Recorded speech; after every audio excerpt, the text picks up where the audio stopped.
The Adventure Theater in Glen Echo, Maryland is getting ready to celebrate the birthday of America's favorite cat, Garfield, with a new musical called Garfield, the musical with Cattitude.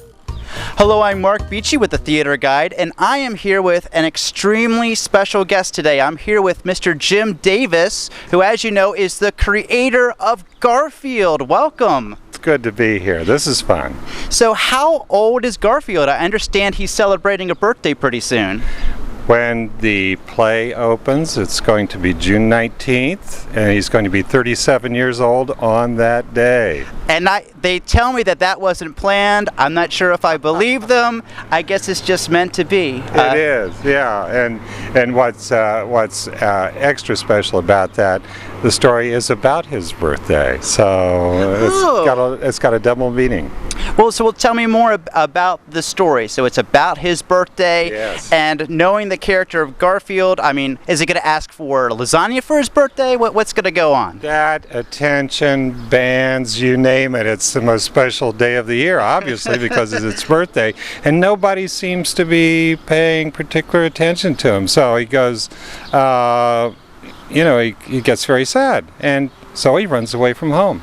And then he has all these adventures with his friends out there in the alley and downtown, and all kinds of things happen, which actually changes his view and his opinions of how special home and family really is. Oh, well, that's a marvelous message. Yeah. Tell me about some of his friends. I imagine that Odie and all these other characters will be in it as well? Absolutely. It wouldn't be a show without Odie, his best friend. So this is a character that turns around 3 times to lie down. He drinks out of the toilet. He's perfect for as a perfect foil to everything Garfield does, because humor is in contrasts.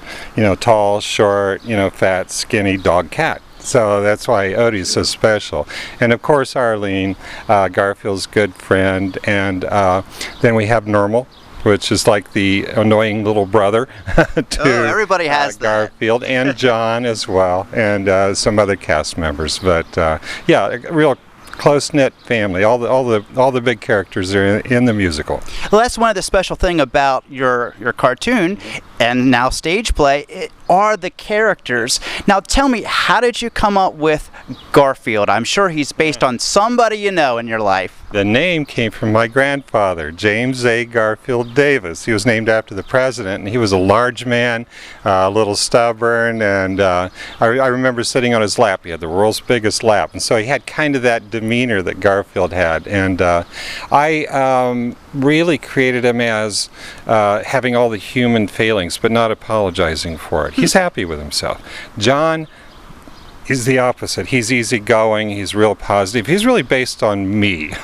Really? Yeah. I'm always looking on for the silver lining and everything. Kind of wishy-washy. I got the big cheeks. So, and Arlene is really someone who can hold her own with Garfield. I want to give Garfield someone who was basically on the same level with him. And Pookie, who's going to be in the musical as well, was to make Garfield nicer. An editor told me that Garfield's always so grumpy. He needs to be nice so he can be grumpier and have more contrast in that. So I gave him a teddy bear to confide in, because he's not really good at really opening up to other people, but he can really talk to his teddy bear.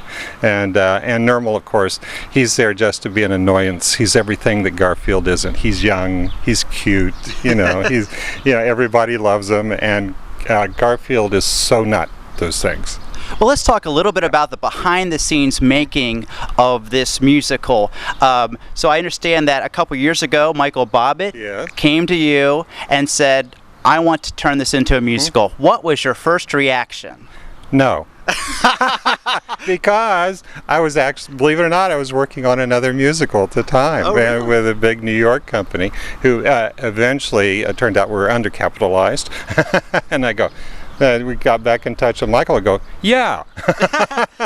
And because that's not Broadway, but it's the venue that I've always been around, community theater, growing up with theater and stuff like that. I love this theater, the size of theater entertaining these kinds of audiences. Well, that's the thing. Yeah. You don't have to be in New York on Broadway to see a good play. You can be in Maryland, you can be in California, anywhere. It's just about the people. And Garfield operates one-on-one with the newspaper. You know, you read them in the morning, you read them in a book, so it's just you and just Garfield. So actually, probably the smaller venues are more appropriate to a Garfield performance than a big stage in some arena somewhere. Right, right. And how involved were you with this musical and the story? Michael Bobbitt and I co-wrote it. We just passed the stuff back and forth. Michael, knowing as much about Garfield, it actually was really healthy for him to see it, for him to write it from, a theatrical standpoint, and it would be, he'd write it, send me the script, I go, a little theatrical, I'll make it a little more Garfield. And I'd send it there and go, that's a little Garfield, we'll make it a little more theatrical.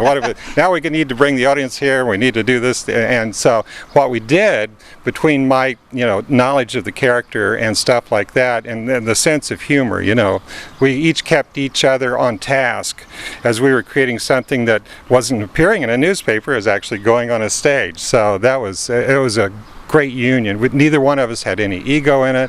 It just got better and better and better. And so I was really impressed. Michael's sense of humor and timing, I was really impressed with that right from the get-go. He really put a great story together. Yeah, he is such a well-rounded man, and he really puts his heart and soul into everything to make this character look so awesome. And what I'm most excited about for you is, like you said, in the newspaper, you don't get to see that audience reaction of their smiles.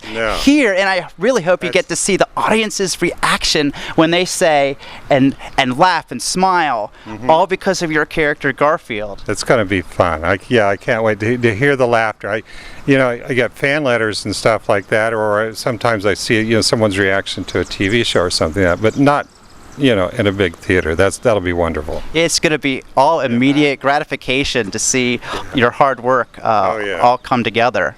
And then maybe from here, if all goes well, maybe it'll get to be performed in other venues as well. So I know already I've heard some publishers are going to be viewing it, so there may be some interest.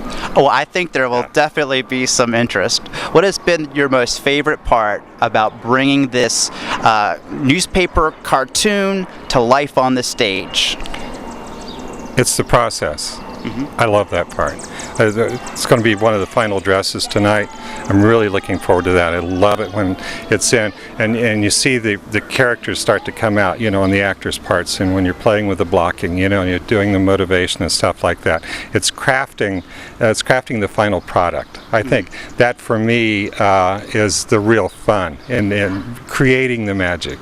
Because you're hoping that you can get it just right so that people are going to respond the way you hope they do. Create something with real heart that when you grab them, then you go, yes, all the hard work was worth it. But it's the process. I think the process is great fun. Well, because with the normal cartoon, it's just, I would imagine you're just all by yourself writing the cartoon. It's only process. Yeah, there's never a performance. All right. Well, we are definitely looking forward to this musical. Thank you very much for taking the time to speak with us, and the best of luck. Thank you very much. Thank you.